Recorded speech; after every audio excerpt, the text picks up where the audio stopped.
All right, Elise, thanks so much. America's top beauty pageants have made history. This is the first time Miss USA, Miss Teen USA, and Miss America have all crowned black women as their winners at the same time. Nia Franklin, representing New York, was crowned Miss America 2019 and is joining us to talk about this historic moment.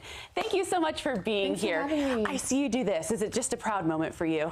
I am so proud. I'm actually honored as well. This is something that I couldn't have planned myself, and so just to have this moment is so inspirational to not only me, but I think to young women across the world that we made this history that we didn't even know we were making at the time. Really? So as each lady was crowned, this wasn't something that you guys were attempting to do. It just happened to be this way. It just happened to be this way. I won in September, and then Chesley went on to win this past May, and Kaylee won before her just a few days before. And so it just happened so fast, and we couldn't have planned it.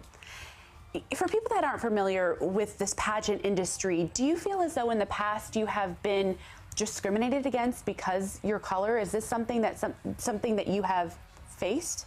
I haven't faced it where it was very obvious, but I have had moments where I said maybe if I weren't this color, would it have gone differently? Sometimes you do question those things when you feel as though you're just feeling that way, but you can't let that stop you. And you have to get out of your own head and just keep pushing forward and know that you should be proud of the skin that God gave you. I'm a huge believer in God and that He has a plan for your life. And so you can't let anything knock you down. You have to just keep going and embrace who you are. So it was the right place at the right time for all three of you. Absolutely. I think it was just divine and just destiny, and I'm so thankful and humbled to even have had the opportunity to win Miss America 2019, not alone have these other great, smart, confident women that will now be representing their national organizations as well.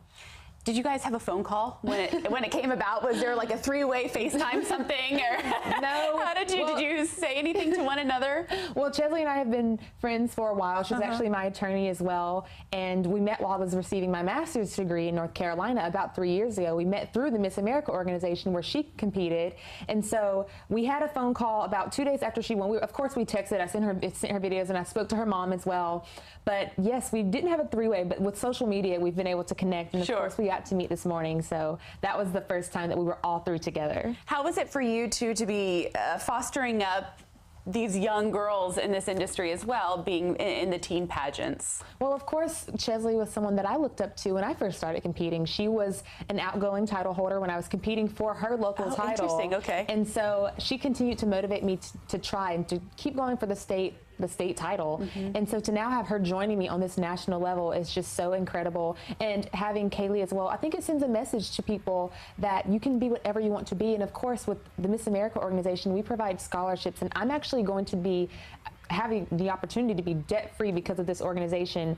And I've had roughly over $65,000 in scholarships from being in this organization as Miss America. So I want other people to know that they can have access to that too. Even if you don't win, you can still win scholarships even on a local level. And you're, here now in Brooklyn, so you're representing New York proudly, but also you are a composer. Yes. So is that when you say that you're still going to school, is that what you're going to school for, and what do you hope to do? Well, I've put my scholarship money towards my loans. So I have my master's degree in music composition. I received that in 2017, just before moving to New York City to study and have an opportunity with the Lincoln Center Education. I had a fellowship with them, which is what brought me to New York City. And so now living in Brooklyn almost 2 years later, after this, I will continue to go full steam and work on composing, collaborating with other artists, and also making sure that women have a voice in the music industry. I've had supporters and people that I can look up to, but I think there needs to be more support, especially in the classical world, and especially for African-American composers like myself. Do you hope to stay in that classical genre? How are we going to be able to hear you express your art? You're going to hear me in a lot of different ways. One thing I'm also